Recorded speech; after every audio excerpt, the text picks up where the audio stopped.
Mendoa menyatu dalam doa dan renungan dari Katedral Purwokerto, Rabu 1 Februari 2023. Saya Romo IA. Saudari-saudara, selamat pagi. Semoga banyak hal baik yang bisa kita capai pada awal bulan ini, sehingga semakin nyatalah kasih dan penyertaan Tuhan dalam hidup kita. Mari sekarang kita lengkapi diri dari renungan Injil Markus bab 6 ayat 1-6. Dalam nama Bapa dan Putra dan Roh Kudus, amin. Tuhan bersamamu dan bersama rohmu. Inilah Injil suci menurut Markus, dimuliakanlah Tuhan. Pada suatu ketika, Yesus tiba kembali ke tempat asalnya, sedang para muridnya mengikuti dia. Pada hari Sabat, Yesus mengajar di rumah ibadat dan jemaat yang besar takjub ketika mendengar dia. Mereka berkata, "Dari mana diperolehnya semuanya itu? Hikmat apa pulakah yang diberikan kepadanya? Dan mukjizat-mukjizat yang demikian, bagaimanakah dapat diadakan oleh tangannya? Bukankah ia ini tukang kayu, anak Maria? Bukankah ia saudaranya Yakobus, Yoses, Yudas, dan Simon? Dan bukankah saudara-saudaranya yang perempuan ada bersama kita?"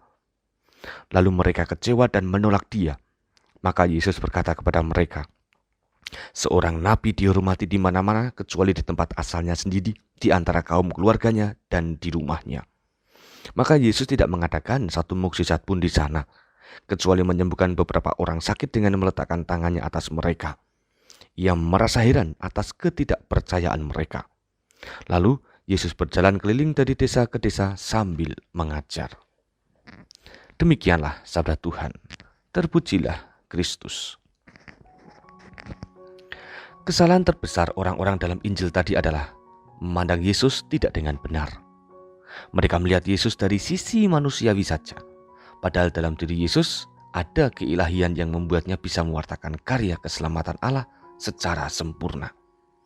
Mereka semua terpekur dengan pikiran sendiri sehingga tidak menerima rahmat dan berkat sebagaimana diterima oleh para penduduk lain di daerah yang lain.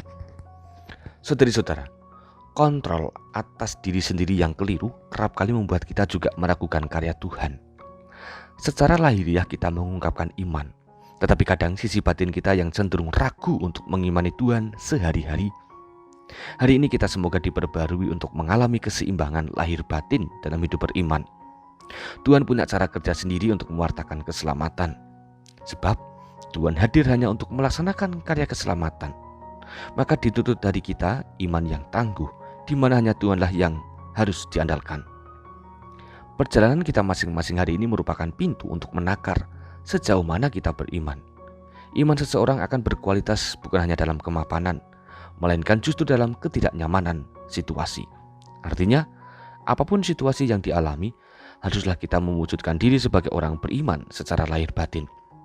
Mari kita teguhkan iman, kita rawat iman agar mempunyai buah yang menghidupkan kita masing-masing.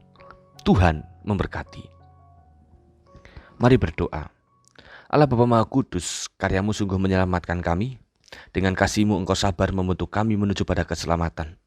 Dan hari ini kami mohon bimbingan-Mu. Arahkan langkah kami dalam jalur yang Engkau kehendaki. Buatlah kami selalu mengandalkan Engkau dan bukalah hati kami selalu dalam iman kepadamu. Demi Kristus, Juru Selamat kami. Amin. Tuhan bersamamu dan bersama rohmu.